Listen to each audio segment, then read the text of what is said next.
음주운전 뺑소니 사고를 낸 뒤 측정까지 거부했어 1심에서 실형을 받았던 30대 남성이 있었는데 2심에서는 징역형의 집행유예로 사실상 감형을 받았습니다.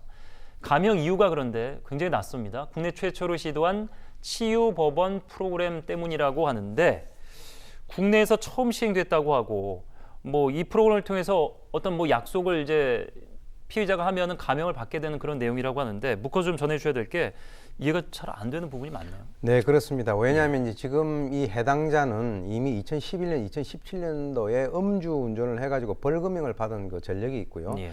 금년 그 1월 17일 날 인천 쪽에서 그 남동구인데요. 거기 술에 취해가지고 운전을 하다가 바로 이제 차선을 변경하는 차량을 충돌하고 조치 없이 도주를 했고 또 예. 세 차례 걸친 음주 측정 요구도 거부를 했습니다. 그러다가 이제 1심에서 징역 1년을 선고받고 한 3개월 정도 수감 생활을 했는데 이번에 이제 법원에서 치유법원 프로그램이라고 하는 것을 제시를 했습니다. 그건 뭐냐면 이거죠. 본인이 스스로 반성하고 앞으로 술을 마시지 않겠다라고 하는 그런 의지를 보이게 된다면 법원도 거기에 상응하는 어떤 그 혜택을 주겠다라고 하는 것입니다. 예, 그것이 이제 내용을 보게 되면 매일 오후 10시 이전에 기가를 해서 온라인 카페에다가 동영상을 포함을 해가지고 일일 보고서를 갖다가 올리는 만약에 그렇게 해가지고 문제가 없다라고 한다면 뭔가 거기에 대해서 좀 유리한 처벌을 갖다가 하겠다 이런 것인데요. 지금 이 사람 같은 경우는 78일간 활동 보고서를 썼고 동영상을 올렸고 이렇게 해가지고 지금 나름대로 어떤 그 혜택을 보는 그런 상황이 되는데 글쎄요. 이번 같은 경우는 법원뿐만 아니라 검사, 변호인 그리고 해당되는 사람 모두가 같이 이렇게 그 동참을 해가지고 그런 어떤 그 효과가 이루어졌다라고 이제 지금 그 뭔가 평가가 되는 그런 프로그램입니다. 검찰의 입장은 일단 우리나라에 적용하기 쉽지 않아 보인다라는 입장이고 대법 항소 얘기도 나오고 있고 앞서 좀 전해드렸습니다만은 이 음주운전이라는 게 적발이 한 번 됐지만은 사실 수없이 하다가 적발이 한 번 되고 두 번 되고 이렇게 재범하고 하는 거잖아요. 저 항상 그렇죠. 전해드렸습니다. 네네.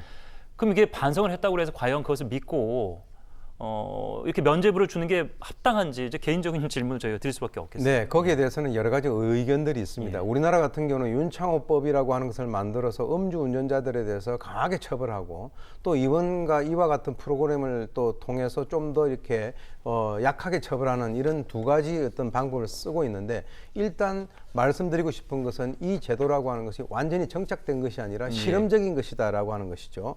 예컨대 우리 한국에서는 이런 제도를 한번 정착을 시도를 해보는데 지금 이런 것과 연관돼 가지고 앞으로 여러 건들이 나오면 통계가 나오게 되겠죠. 그럼 저런 그 제도를 통해 가지고 혜택을 받은 사람들이 앞으로 추가적으로 음주운전을 하지 않는다라고 하는 일정한 통계가 나온다면 이 제도에 대해서 뭔가 어떤 힘이 실릴 것이고 만에 하나라도 저렇게 혜택을 본 사람들이 또 뭐 얼마 지나지 않아 가지고 또 유사한 그런 어떤 그 음주운전을 한다라고 한다면 어떻게 보면은 꽤 좋은 프로그램이라고 생각이 되는 이 시스템 자체도 그런 것 때문에 앞으로 지속이 되지 못할 수 있는 그런 가능성이 있다라고 보기 때문에 결국은 이 혜택을 보는 사람들이 앞으로 어떤 식으로 이번에 뭐 감형을 하기 위해서 잠깐 잘 보이는 것이 아니라 지속적으로 자기들의 어떤 그 음주 습성을 없앤다라고 한다면 가능성도 일말이 있지 않겠느냐라고 생각이 듭니다. 오윤성 교수께서 일말이라는 단어를 해주셨는데 이게 듣는 분들이 판단 내릴 것 같은데